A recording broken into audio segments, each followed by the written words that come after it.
Greetings. This video has a rather long preamble before I get to what prompted me to actually put this up on my YouTube channel and on my website. Please take time to listen so you understand the background before I show you the Epoch Times interview with author Doug Wead. I used to think that my occupation and area of expertise of diet, nutrition, and nutritional medicine science was the preeminent example of fraud regarding what the media tells the public, as well as what is being taught in colleges and universities to those who will become the supposed experts in this field, including physicians, dietitians, professors of both medicine and nutrition, etc. Then I became interested in some books by outsider experts in some other fields. I discovered that lies and misleading non-facts that are either being passed off as facts or simply withheld from the public, so that they are therefore not taught in universities, not given to the public through the media, and so this produces our incorrectly educated experts as they get out of college learning the non-facts. I now realize that these exist in numerous fields of science, and not just in nutritional medicine and nutritional science. I am now convinced that greed, power, and financial interests have done a fantastic job of taking control of numerous areas of our lives, that the In Search of Unknown Facts section of my website should be sent to everyone in America to read, to give them an opportunity to pull themselves out of this muck of lies and deceptions. If, of course, they happen to have an open enough mind to understand that they just might be wrong in regards to many of their firmly held beliefs. Some of my favorite quotes that depict exactly what this problem is are the following four. Listen closely. What gets us in trouble is not what we don't know. It's what we know for sure that just ain't so. That's a quote by Josh Billings, although all over the internet it is incorrectly attributed to Mark Twain because it was in Al Gore's movie An Inconvenient Truth as a Mark Twain quote. I called up the historian at the Mark Twain Library and found out that, like many quotes, it was incorrectly attributed and should be Josh Billings. Another one. It is impossible for anyone to begin to learn what he thinks he already knows. This is Epictetus, a Greek-born Roman philosopher. So that's been around for a long time. A third one. It is difficult to get a man, and of course today we would say a person, it is difficult to get a man to understand something when his salary depends upon his not understanding it. That was Upton Sinclair, and that's why a lot of scientists will say things that they might know is not true, because otherwise they'll be fired, or they are saying what they have been fed and are not investigating to find out if it was not true, because if they go against what they are told to say, they will be fired. And here's one of mine, back from the year 2000. Beliefs that are not true remain untrue, regardless of how strong the beliefs are, how many initials the believers have after their names, or how well known or highly respected the believers may be. So that's David Getoff, 2000. A few good books for you to read in a few of these areas, which are misrepresented or hidden or misdirected science, if you want to learn the truth. And of course there are many more. These are the ones that I've read. One is Who Discovered America? By Gavin Menzies, M-E-N-Z-I-E-S. Another great one is called Science for Sale, by who was then a top EPA science, Dr. David Lewis, Ph.D., fantastic book. The War on Guns, by Professor John Lott, Ph.D., another great book. And these are books I've read. These are not just books I'm pulling out of anywhere. These are books I have read. Another great one in another area, Diagnosis Mercury, by Dr. Jane Hightower, M.D. Many excellent books exist on the cholesterol lies that are being used to promote a multi-billion-dollar statin drug industry, while the facts are elsewhere, since we need cholesterol and lowering it shortens lives and destroys memories. Just a few of them, and I just grabbed a couple out of my library. The Cholesterol Myths by Uffe Ravenscoff, MD, PhD. I know that one's out of print, but you can find it in out-of-print online bookstores. Fantastic book. Lipitor, Thief of Memory, by Dwayne Graveline, MD. He was a NASA flight surgeon. And one of the first ones that I read, which I know is out of print, but if you can find it, it's terrific. The Cholesterol Conspiracy by Smith and Pinkney. If you find a different one that has that same title, that's not the one I'm talking about. Many, many vaccine books. And again, these are just a few which I've pulled out of my library. And I've read these. There are many other good ones. But you might want to just take the time to go to another area of this YouTube channel, although you might be on my website, and watch the One Conversation Vaccine Science Forum. Fantastic. You really need to watch it. It's worth the 2.5 hours to watch it. And after you've watched part 1, if you still want to learn more, you can watch part 2, which is also up there. So, a couple of vaccine books. Miller's Review of Critical Vaccine Studies by Neil Miller. Vaccination is Not Immunization by Dr. Tim O'Shea. It's a little bit harder to find that one. You can probably get it from his website, which I think is Doctor Within or something like that. This one's by Dr. Susan Humphreys, MD, and it's called Dissolving Illusions, because most of what you think you know about vaccine facts are actually illusions. And this one is simply called Vaccine Whistleblower, written by an attorney, Kevin Barry, Esquire, going over some of the information that the whistleblower at the CDC presented, which is still not being covered by the news. All of this long preamble is simply to explain how I have slowly but surely, over my still short, I hope, 67 years of being on this planet, discovered how much of what I thought I knew was in fact wrong. This brings us to the interview that will be coming up shortly with Doug Weed by the Epoch Times. Most of my family and most of my friends are massively anti-President Trump. They say he is the worst president we have ever had, is a massive liar, and needs to be replaced. Most of the mainstream media seems to echo these same beliefs. Now, I have to admit, I've never in my life seen as many recorded video excerpts on TV of a current president saying something, and then another recorded video claiming that he never said it. So in other words, somebody says something about, why did you say this to President Trump? And he says, I never said that. And then there's a video showing that he did say it. Doesn't this guy know he's being recorded? I mean, it makes you look pretty unethical to be caught in so many dozens, or maybe it's hundreds, of lies. To say, I never said that, when recordings exist that the media can then play for us to show that indeed he sure as hell did say that, is rather short-sighted. Or maybe it shows a very bad memory, or maybe it's just being stupid. I don't know. But in any event, that I have to admit, no matter which side you're on, and even the people I know that are Trump supporters go, yeah, I've seen those. He says I never said that. Then the video comes up showing he said that. So obviously he either doesn't remember or doesn't want it. Whatever it is, that part is a fact. In addition to all his obvious lies caught on camera, I have some other important issues with Trump. He would like the Environmental Protection Agency disbanded, while I feel it doesn't have enough financial enforcement powers to punish the corporations who are destroying, with massive pollution, the only planet we have to live on. So he wants less control of everything that gets put into our air and put into our water and our streams and our oceans. And I would like more control because that all affects us. He did not continue the increasing miles per gallon automobile standards that were put in place by previous presidents, even though some of the auto manufacturers had already surpassed these requirements. So we know they're attainable, and they just didn't want to have to do that so they could make more money. And maybe it also has to do with the oil companies liking it when we use a lot of gas, because they make more money that way. That could be part of it.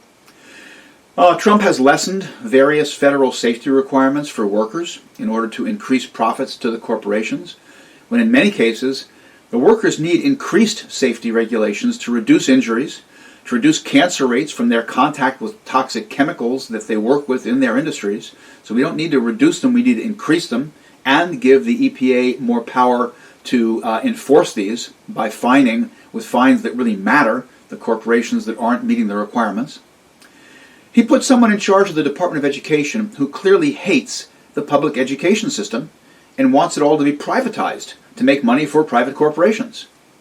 Now, I agree that our public education system, certainly at the very least, kindergarten through 12th grade, maybe not so much the colleges, but K through 12, I would say it definitely sucks. So let's change that rather than scrapping it. A good book that I read entitled The Smartest Kids in the World goes over some of what's going on with different countries' education systems as compared to ours. I mean, the way we are in this country, I remember reading a couple of stories over the years where a teacher, or a number of different teachers, who had won awards, who all the kids loved, who did a better job of teaching our children than some of the other teachers in the same schools, lost their jobs because they were cutting back on that particular school. They had to fire some teachers, and that particular teacher, who did a better job than the ones that were there, didn't have tenure because she hadn't been there long enough, or he hadn't been there long enough, and so the ones that weren't doing as good a job got kept because of this thing called tenure. Sorry, we should be doing things for the benefit of the student. If the student doesn't come first, we have a problem. Basically, I'm just saying that a great deal of Trump's ideas and policies are designed to help large corporations, which does indeed create more jobs and help the overall economy, but at the expense of both the workers and our planet. Not a good trade in my mind, as it's the only planet we have. However, it's very clear that we can be wrong about some things and right about others. So my question is this: just because the media seems to hate President Trump, and just because, and of course he would say that's the mainstream media because some other parts of the media don't hate him, and just because he very obviously has told us that he did not say many things that he in fact very clearly did say, this does not mean necessarily that he is doing a bad job as our president and should be replaced. I don't know.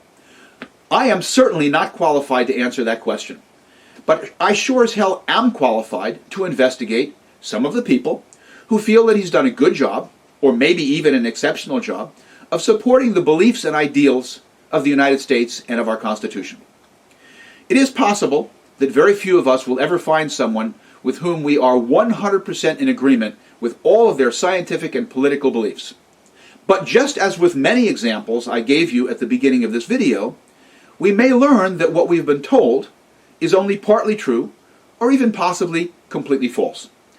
One of my Trump-supporting patients sent me a link to the interview that I'm going to show you in just a few seconds, and although it has not turned me into a wow, isn't that great, I'm a fantastic Trump supporter, it sure as hell has made me wish to investigate further, and that is all I ever want anyone to do.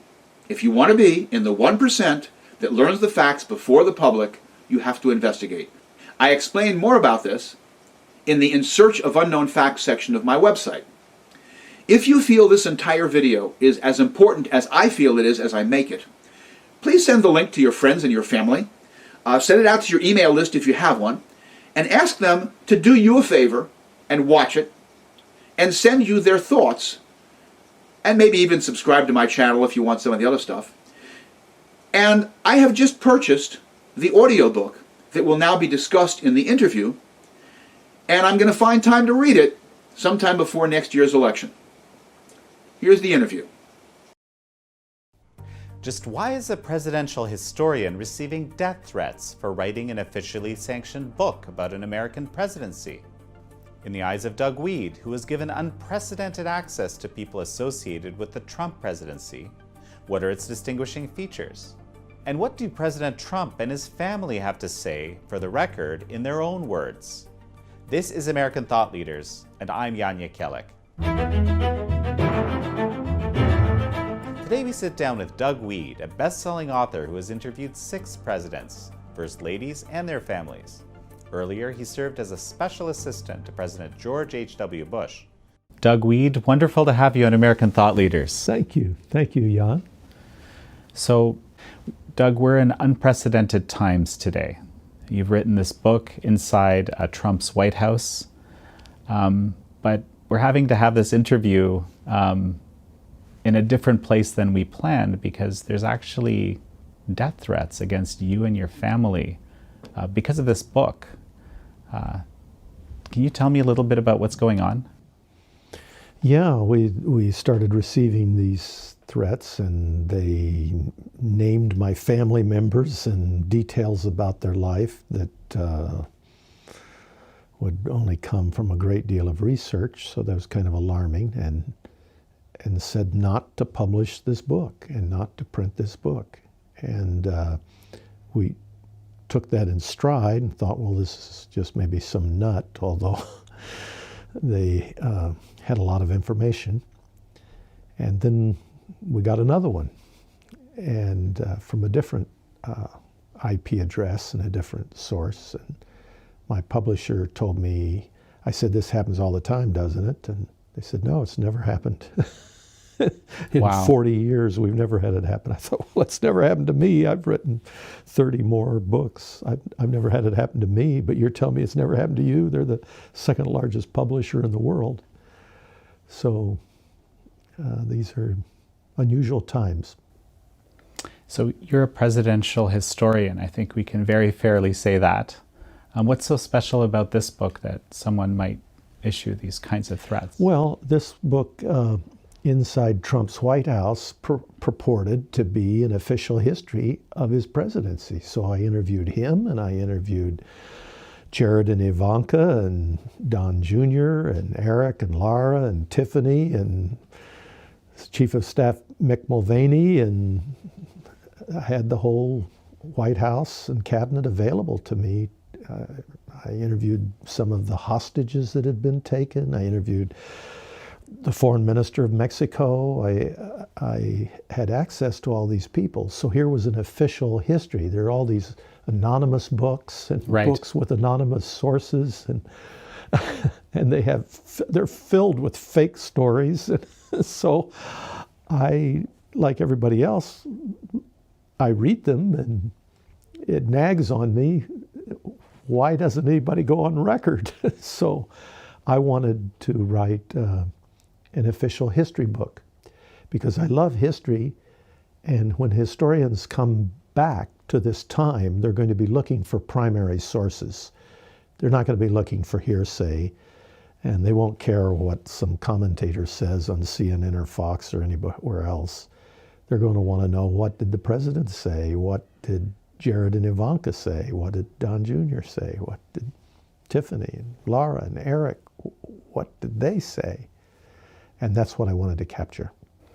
You know, Doug, you actually got some remarkable access. I mean, one of the things that really kind of stunned me was that the president basically handed you his personal correspondence with Kim Jong-un. And that's remarkable. And I think he said that you can read it, you can't copy it, you can't take it anywhere, but you can read it. And so this, I don't think anyone's had any access to this material. He's very, very instinctive, and he told me, I asked him, why are you doing this? He said, and he named one of the greatest presidential historians of all time, came to Mar-a-Lago and kissed for a whole week. Now he's on TV getting paid money to attack me. He says, I have to feel chemistry with someone, and I feel chemistry with you. That's how he explained it. But when I walked into the Oval Office for the interview that you're mentioning, he was holding Kim Jong-un's letters. He was holding them above his head like this and waving them, and like I'm a little dog, a little puppy, and he's got the treat up here. And he had just decided that morning, I'm going to let you voice record me. I'm going to give you access to everybody in the family, everybody in the White House. He made the decision instinctively. And he said, here I have Kim Jong-un's secret correspondence. They don't want me to give this to you. They don't want you to see this, but I'm going to let you read it. And before the day was over, he arranged for me to have a special room in the White House where I could sit and take my time and read through all this correspondence. And there was the official documents with the seals and the wax and the ink, and all in Korean, and then underneath it were the government American translations in English, and it was a fascinating read. Well, so, based on what you read, and I suppose based on some of these conversations, what is the relationship between the two? They want to make history together. That's the impression I got. I got a very clear impression that they both realized this is a dangerous time and an opportune time. And they want to make history together, and they trust each other's self-interest. It's in the self-interest of each side at this time to make history by trying to resolve some of these issues. I got the impression, and I think I'm limited into what I can say of what was written, but I got the impression they want to end the Korean War. They want to draw a formal conclusion to that war. It would be an incredible day if that were, that's that history were to making. happen. That would be history making. And so I think... I haven't told that to anybody, by the way. Okay. So, well, but it's we okay. You appreciate can use it. You know, also in the book, I think this is the first chapter in the book is covering the North Korea relationship, and I think you describe how President Obama, when he was speaking with President Trump, he told him that war with North Korea is likely, and that there hadn't been any good communication. So something happened that made this shift. And so what was that? Yeah, that was so interesting to me. You know, Bismarck said and taught that politics is the art of the possible.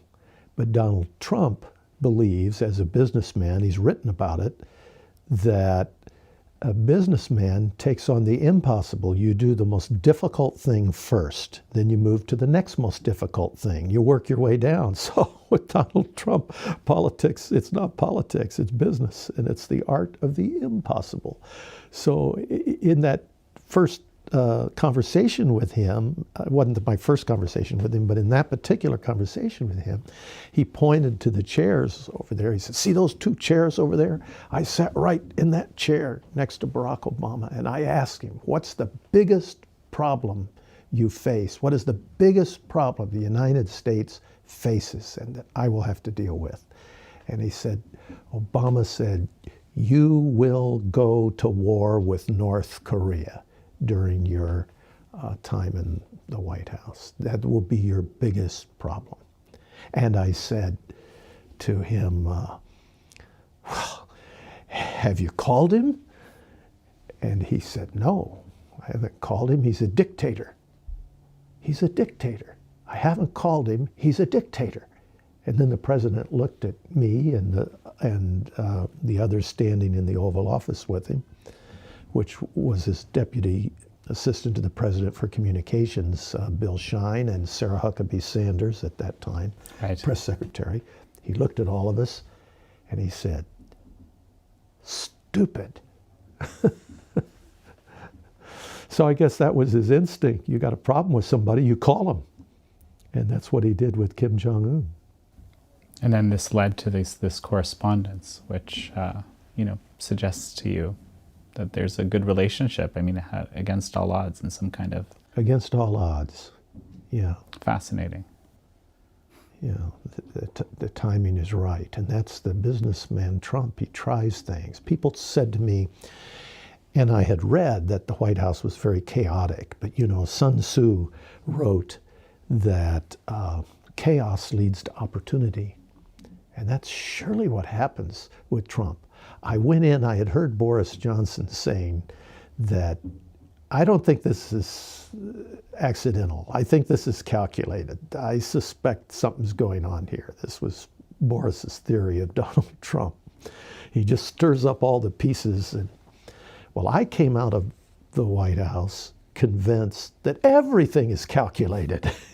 It doesn't happen every once in a while. It happens all the time. I mean, you look at NATO, all the pieces were thrown in the air. The media was going crazy. They were saying, Trump is destroying the oldest treaty we have. These are our closest allies. People were meeting with him. He was telling me about it. They'd say, "Sir, these are our allies, sir. These are our friends, sir." And he would say, "If they're our friends, why are they cheating us?" "They are our friends, sir." "But they're cheating us. They signed a treaty. They said they'd pay so much money. They don't pay anything. We pay it. Our middle class pays it. We pay it. So we defend them. And they use their money to build high-speed railways and new airports and education. They do all of these things. Our middle class is paying for education in Germany and new airports in France. It's not right. And so what kind of friends are they? So the media was just in an uproar. But what was the end result? The end result was that he raised $100 billion. Think of this, keep that in perspective. It takes $1.6 billion for him to build the wall with Mexico. He raised $100 billion from NATO in money that the American middle class would have had to pay for, and NATO is stronger than it has ever been. So I ask you, would a new president, whoever the next president is he going to get in there and refund all this money to Germany and France? And not on your life. Are the television networks going to say, good, the American president is restoring NATO, he's giving all the money back to these poor countries? That isn't going to happen. That's so interesting. So, you had this wide open opportunity to interview practically anybody in the orbit, I guess in the president's orbit. You seem to focus mostly on the kids. And I can imagine why you might do that, but why did you make that choice? I didn't make that choice, but it happened, Jan. I started with the kids after the president because they were the most interesting. And Jared Kushner and Ivanka Kushner are very enigmatic, very powerful, and I'd heard about so many things they'd accomplished. So I started with the kids, and I couldn't get out of the family. It just was too interesting, and it's totally left untouched. I told Ivanka, in 100 years from now, there's still going to be books written and dramas performed about the Trump family. But whether they're viewed hatefully as the Borgias or as the Medicis or grandly as the Kennedys or the Rockefellers or some great family, all of that depends on what is written and said about them now, the primary sources, not the hearsay, but the primary sources. So this is the power that the Trump family has and the president has. They can open their mouth, and out of their mouth will come words that are treasures for history because it's the primary source, what they believe, what they feel. Where were they when the Mueller report came down? Right. And you actually make the case in the book that Jared Kushner plays a much, much larger role in the whole, well, I guess the Trump White House, right, than is generally understood. Jared Kushner is amazing. First of all, he's brilliant. And everybody who deals with him comes away saying that. He's very strategic. He's very thoughtful. He sees things far ahead. He's a great help to his father. When he travels around the world, he doesn't have to sit down like an ambassador with another ambassador and get their pictures taken and read formal papers. He'd have to sit down with the Secretary of State and go through all this protocol and deal with all the politics at every level that they have to deal with. He can go right into a meeting with the head of state, and that head of state knows that what they say will go right to the ears of the president, and they know it will never be known by anybody else because Jared Kushner has never leaked one of these meetings to anybody ever, and he didn't leak them to me. So he is so absolutely careful that he's become indispensable to the president. And as the Foreign Secretary of Mexico said to me, his clarity is just stunning. We're talking about Jared Kushner now. He said to me that if it weren't for Russian collusion, they wouldn't have been able to turn around the economy because they wouldn't have been able to deregulate. Really? All these regulations, they deregulated all these regulations. Absolutely. And if the media had been on it, they would have stopped it. they would have shown a family crying here, a little child here. How can the president do this? Look what he's doing now. They would have blocked and fought every regulation, every step of the way. Fascinating. It turned around the economy. It gave jobs to the poorest of the poor. It took 6 million people off of food stamps. It fulfilled every dream that Hubert Humphrey and LBJ and Martin Luther King ever had for the poor people in this country, or the disenfranchised minorities in this country. He let more nonviolent prisoners free than Barack Obama. He did all of these things, and he could do them because the government and the media was focused on this Russian collusion nonsense. So this is, I mean, I haven't heard this perspective before. It's Jared's perspective. So this is, I mean, is it a silver lining, or is this, is this the 4D chess or whatever that No. people talk about? I think it was a silver lining. Yeah. I don't think it was intended, but it was a consequence. At one point, Jared said to his father-in-law, as bad as this Russian collusion is, the great thing about it is you are completely innocent. They could have pursued some business deal or something some regulation in business, and they picked the one thing that is so ridiculous. So that was the gift of the Russian collusion. Well, no, and I think when we were speaking earlier, you mentioned that the Trump kids are actually, when they are traveling, they get pulled in to discussions with sometimes even heads of state about this Russia collusion. Can you tell me a bit more about that? Yeah, the Trump kids travel a lot, so they're all over the world, Africa, Europe, Asia, all the time. And I was startled by this story. Okay. Again and again, they would get pulled into a meeting with the head of state, and the head of state would say, "Please tell your father how sorry we are that he's going through this Russian collusion nonsense." When I heard that, I realized, because I wrote the book, All the President's Children, and I know if you have a different perspective, there's things you can see that you otherwise can't see. It did when I wrote All the President's Children. I started seeing history, things in history that otherwise I wouldn't have noticed. Okay.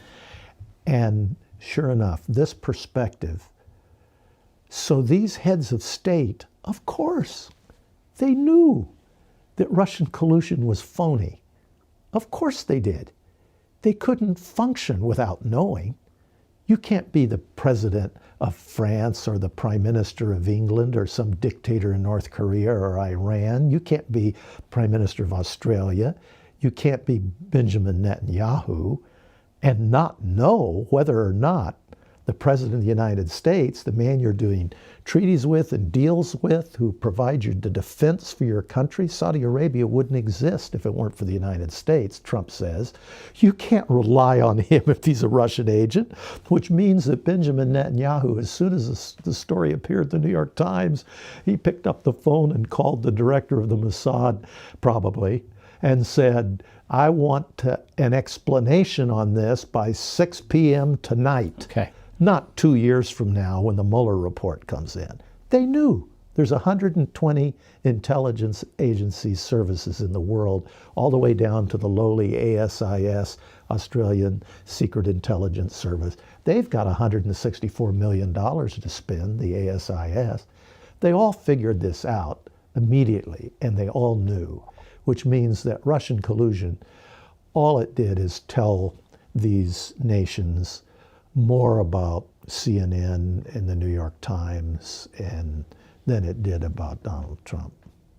No, it's again another very fascinating perspective on the Mueller report and Russia collusion, in quotes. So, and what do you make of this, kind of, I guess, transition into impeachment? We were just watching television moments ago, and of course the center stage impeachment proceedings. And how does it fit into the story? Well, as you know, they wanted to impeach him right after he won the election. So it had nothing to do with Russian collusion because that came later. It had nothing to do with the phone call to Ukraine because that came later.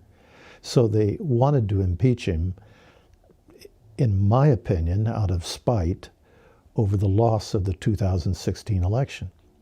They still can't, they being the national media and the establishment, can't get over the fact that we didn't behave and we didn't vote the way we were supposed to vote, and we were naughty.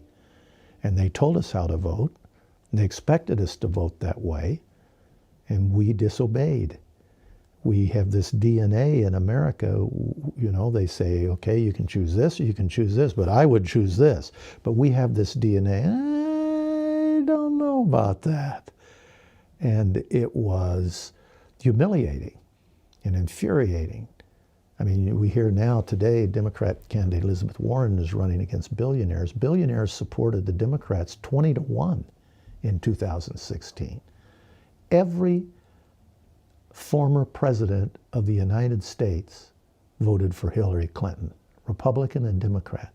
All of academia, Hollywood, they all supported Hillary Clinton. There were 419 newspapers that endorsed her. There were 19 that endorsed him. She had the money, 6-1. She had 890,000 workers on the ground, the biggest ground game in all of American political history. And Donald Trump won.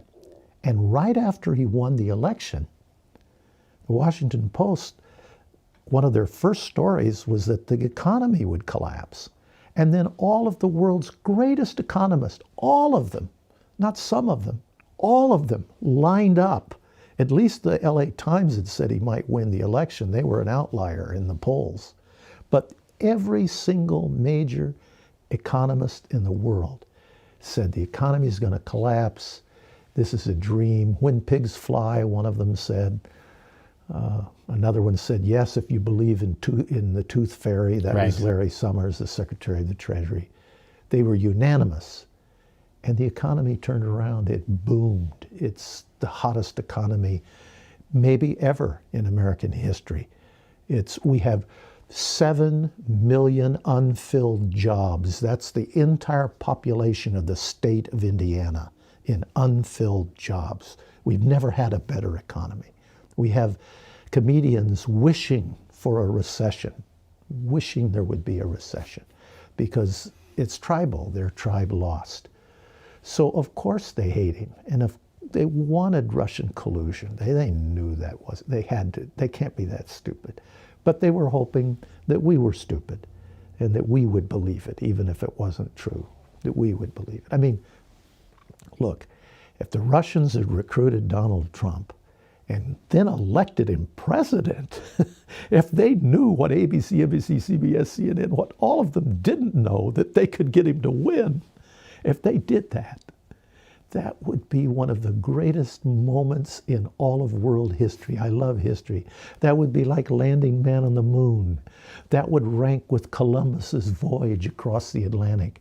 That would be one of the greatest moments. And were the kids in on it? Did they know about it? Or they recruited him and he had to keep it secret from his children and not tell them?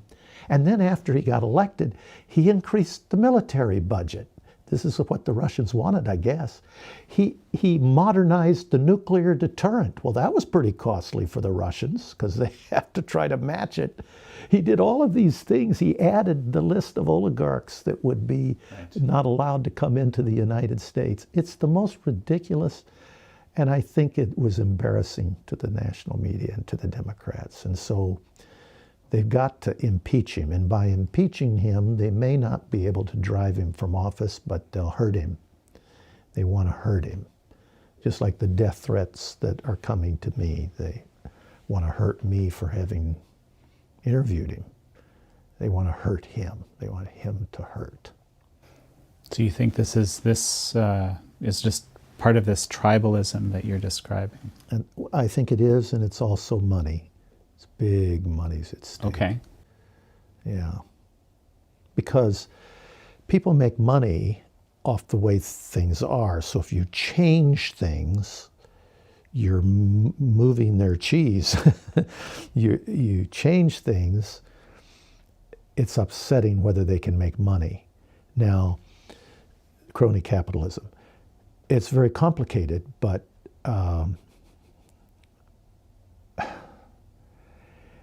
the Federal Reserve, the Import-Export Bank, the environmental regulations are used to create monopolies. So you put in force all these regulations. My company can afford those regulations. Your company can't. So I drive you out of business. I add more regulations, till finally I drive your company out of business. I get money direct from the Federal Reserve. You don't. I get it through a bank, or if I'm a big company, I get it direct from the Federal Reserve. Doesn't even go through a bank, and I get it at 0% interest. You have to pay interest. Then here are these environmental regulations that we've got in place now. They're really tough, they're onerous, they drove you out of business, but now we have a recession. And so it doesn't matter whether it's a Democrat or Republican.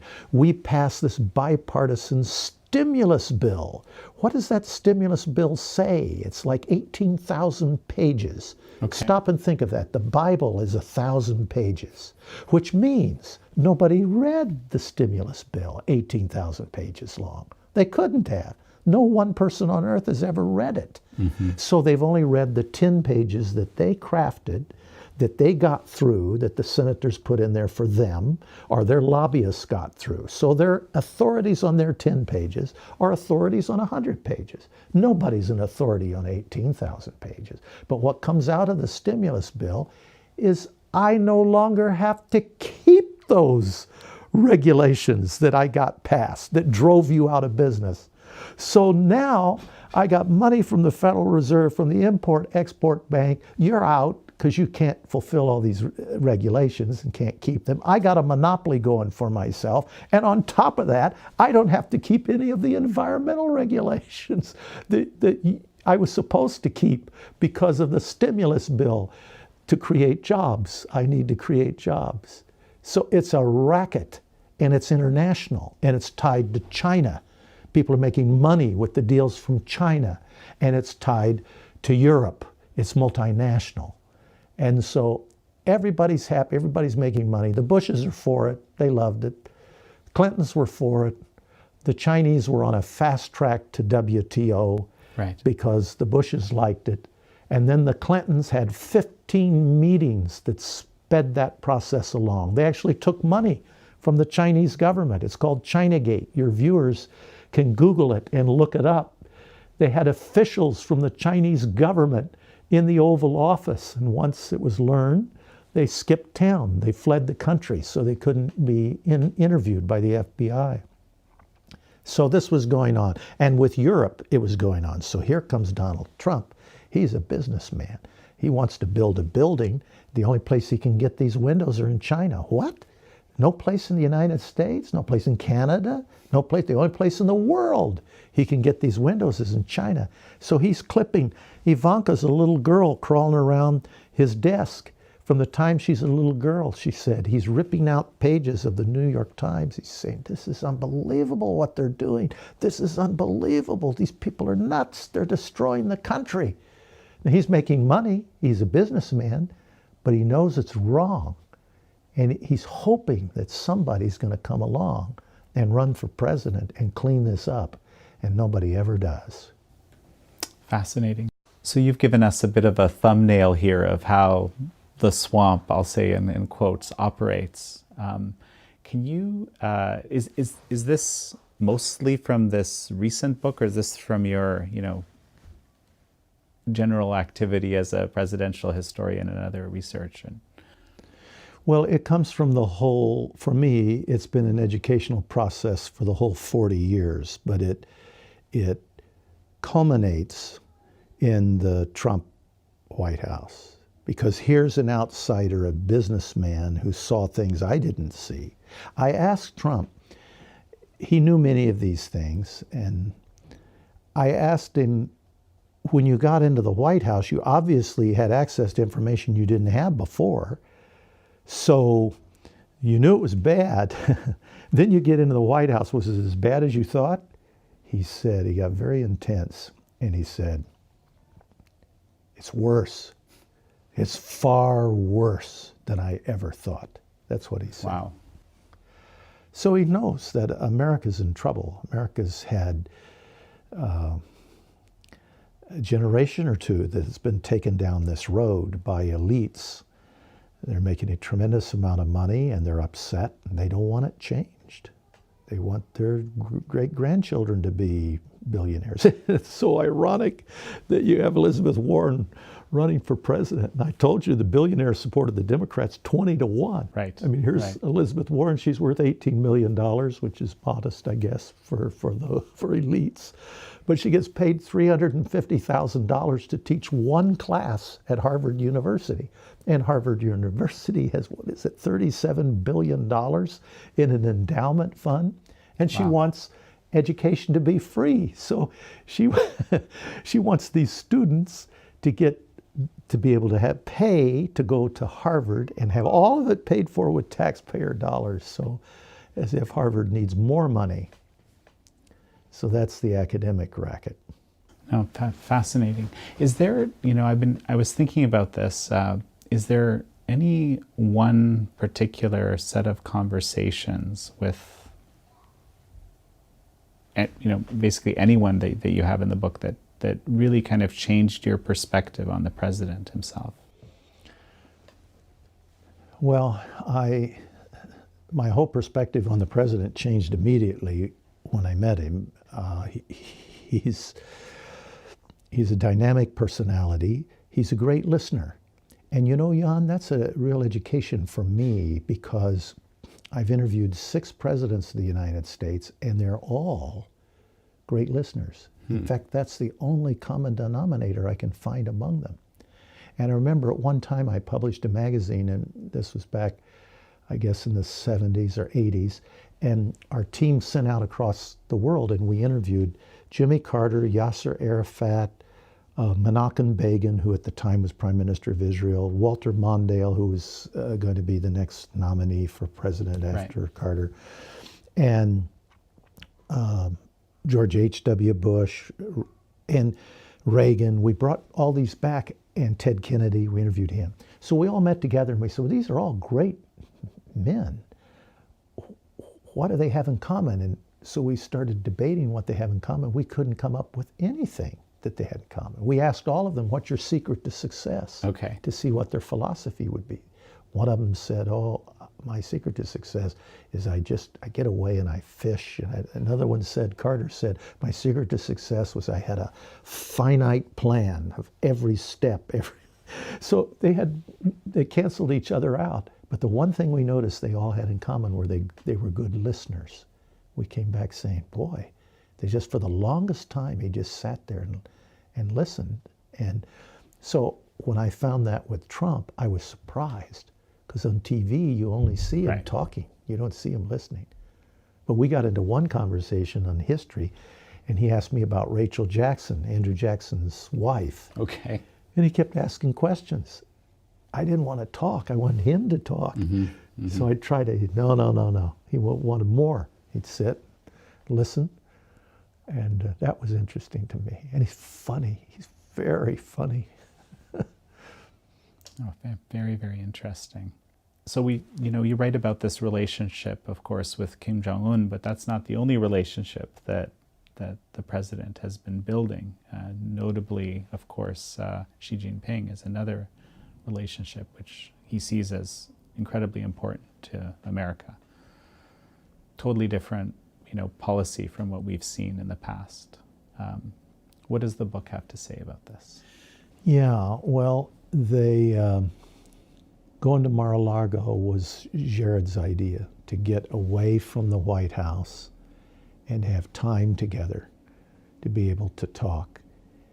The president knows that the decisions he has to make vis-a-vis China are the toughest decisions he will make, and he knows that he's going to get hurt by those decisions, that the American people are not going to fully appreciate or understand why he has to make them. Okay. And he's had people come to him and tell him that and say, what you're doing has to be done. but you're not going to see the fruits of it and the benefits of it in your lifetime. It's going to come later. You'll be credited for it later. And he knows that. He's very well aware of that. And he still has said, I don't care. I'm going to do the right thing vis-a-vis China.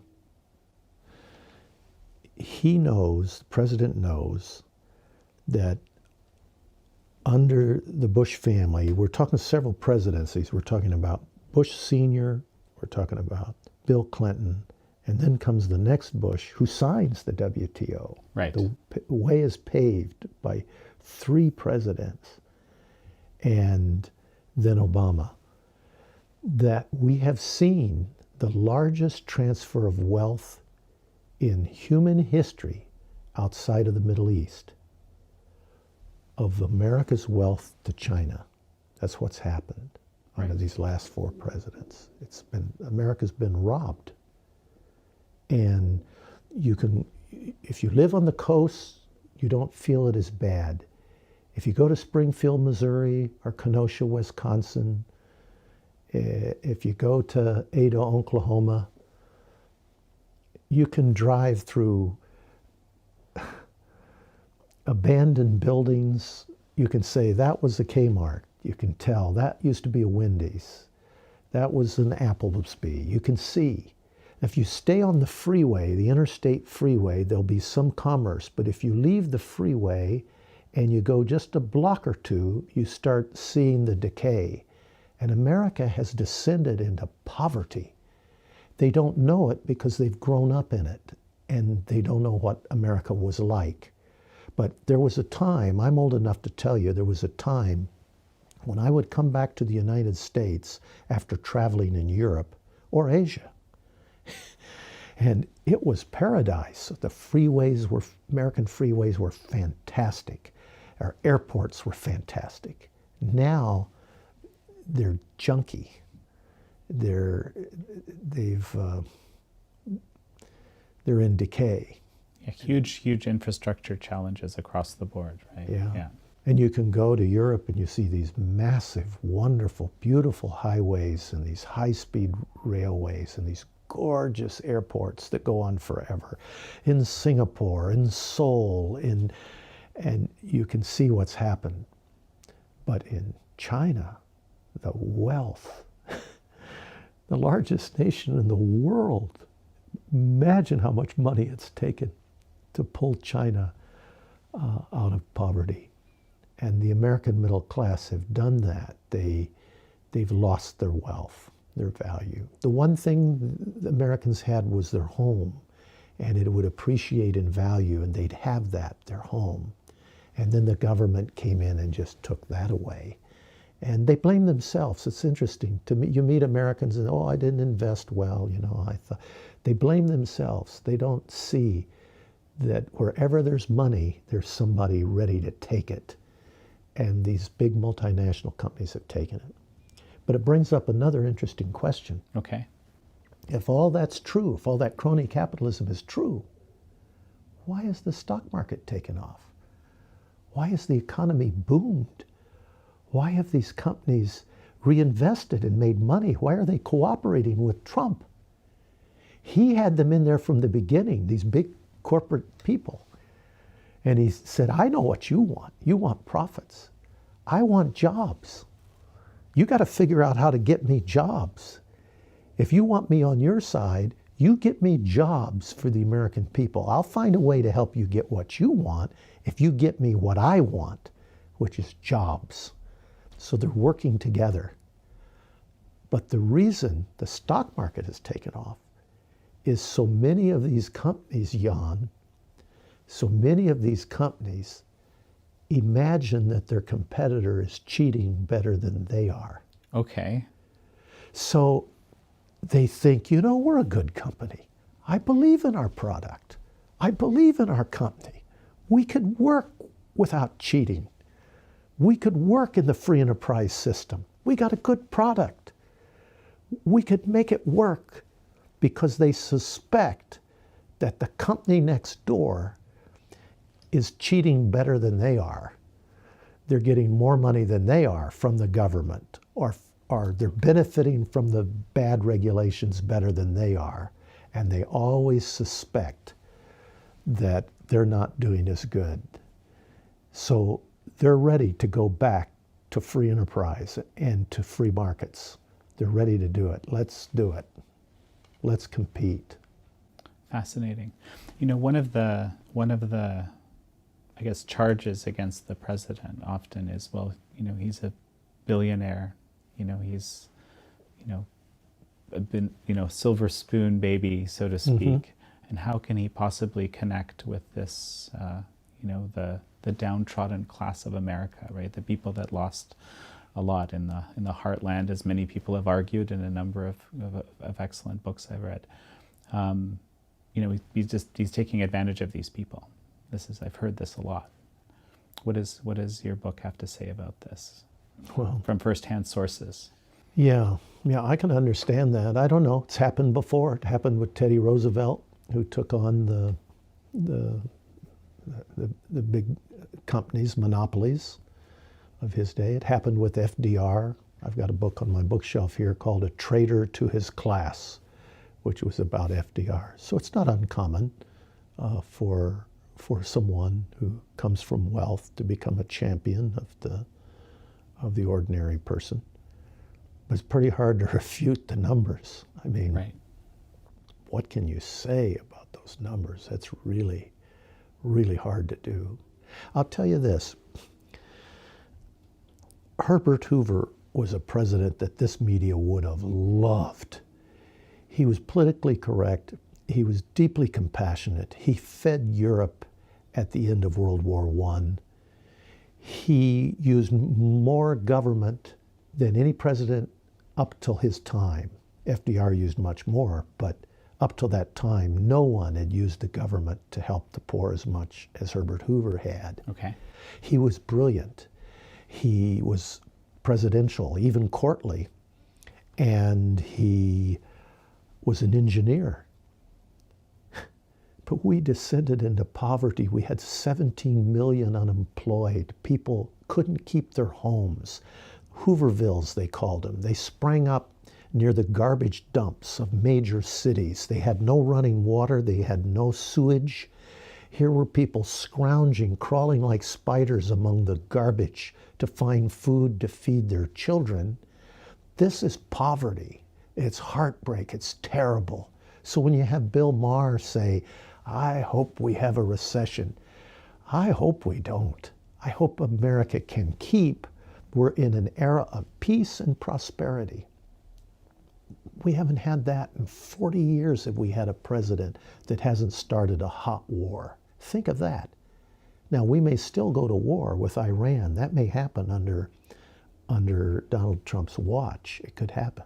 But up till this moment, so far, he's the first president in 40 years not to have started a hot war. So peace and prosperity, what more can you ask for? Okay. I mean, and that's what the message, I think, that the president and in his campaign is trying to get out, right, to Americans. So, you know, actually, this is another a big question. We talked about the media a little bit earlier. What's the reception to your book among the media? Well, a book about Trump has to be not only against Trump, it has to be overwhelmingly against Trump, or the media is going to pan it. So there's been a lot of curiosity about the stories I tell that come from inside the White House, because they never had them before.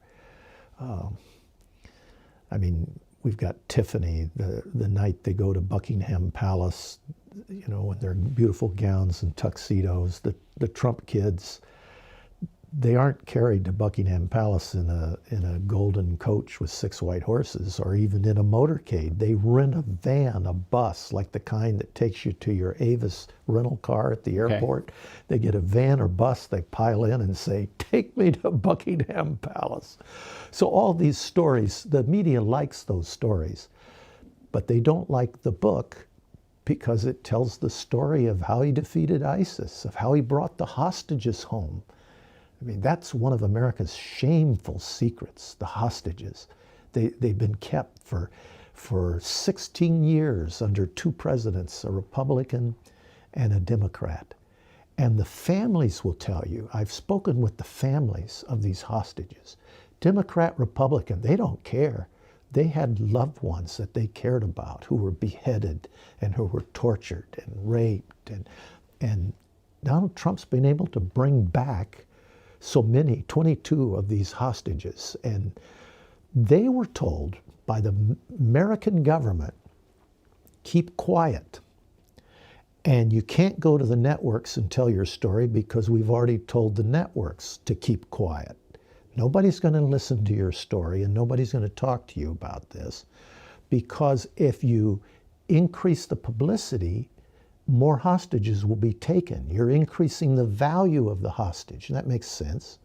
So there was this period of darkness, this shameful period where nothing could be said about the hostages. And the government, it got to the point where the government used that cover of darkness to not do anything. They weren't doing anything. So if it's your son or daughter, your only hope is the federal government. And they won't keep you informed. They won't tell you what's going on. They won't let you use your money or your abilities to try to bring them home. And if you do, they'll cut you off. So when Donald Trump came into the White House, he was outraged by that. And it was on day one, on his first day. He said, this is a shame. And he started bringing those hostages home. Fascinating, and not by giving large amounts of money or something like that. Which I think Yeah, has that was been his whole tried thing. His whole thing. We're not giving them money. He did the reverse. We're taking their money. We're going to squeeze them until they let them go. And he did that. And Erdogan, president of Turkey, he laughed at it. You know, we're not doing this. He went on a tour, a speaking tour, where he said, nobody can push us around and we are not.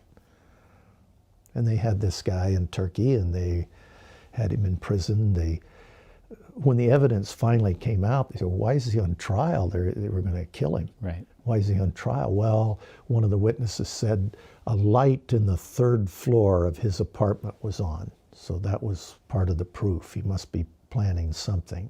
That was one of their key points of evidence. Another one was his daughter had showed him a iPhone picture of a favorite dish that he loved in Turkey.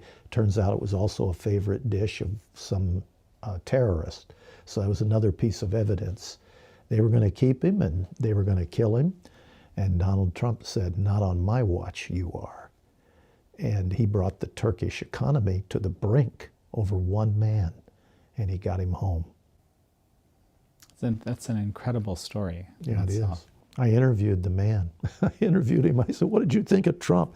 He said, I was in shock. Brunson, we're talking about, of course, right, yeah. Andrew Brunson. He said, 24 hours before I had been in this cell, and now here I was walking out in the Oval Office with the President of the United States. I said, what do you remember about it? He said, well, the thing I remember is we're standing in the Roosevelt room. The President says, how you doing? I said, I'm doing okay. And he took out this little box of Tic Tacs and he opened it up. He says, you want a Tic Tac?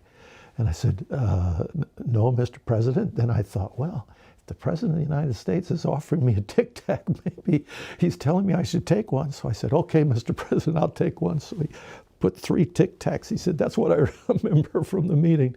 Then we went into the Oval Office and we met the media. So very fascinating. So, you know, the book is obviously rife with very interesting stories, you know, and also, you know, how some of these unexpected, at least for a lot of people, successes came about. What about failures, challenges? Does the book deal with any? Well, I mean, he's had a lot of failures, and it's interesting that he'll talk about them. He'll talk about regrets, because I was good friends with George W. Bush, and he would never talk about, you know, it was, you turn the leaf and you go forward, and never talk about regrets. But Trump does. Fascinating. he got into a discussion of people on television. And he got chuckling about Lou Dobbs. He gets a kick out of Lou Dobbs. He says he's so ferocious, and Lou Dobbs defends him, and the president gets a kick out of that. And he said at one point, I was too hard on Neil Cavuto. I have no idea what that's about. I don't know what he's talking about. Okay. He said, I was too hard on Neil Cavuto. He says, I regret that. I wish I could do that over again. I'd never heard him say anything like that before, so I found that fascinating. So Very, very interesting. So apparently there are moments where he thinks he said it wrong or did it wrong, and he acknowledges that, because he did to me on that occasion. Now that the book is coming out, I think on the 26th of November. That's right. So what's the big hope for you that your readers of the book will take away? Well, first I'd like to live. That would be a start. I certainly hope so as well. Yeah. Yeah. And I don't care what the reader takes away. What I wanted to do was get accurate stories, real stories, down on paper, truth on paper. I want them to believe whatever they want to believe and take whatever they want to take. I'd like to hear their opinions. I want to read their books.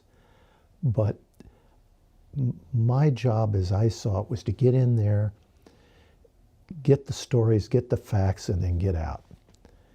And I'm writing for history. I'm writing for 100 years from now, 200 years from now, and anybody that's interested in it now. Doug, thank you so much for taking the time. Thank you, Jan.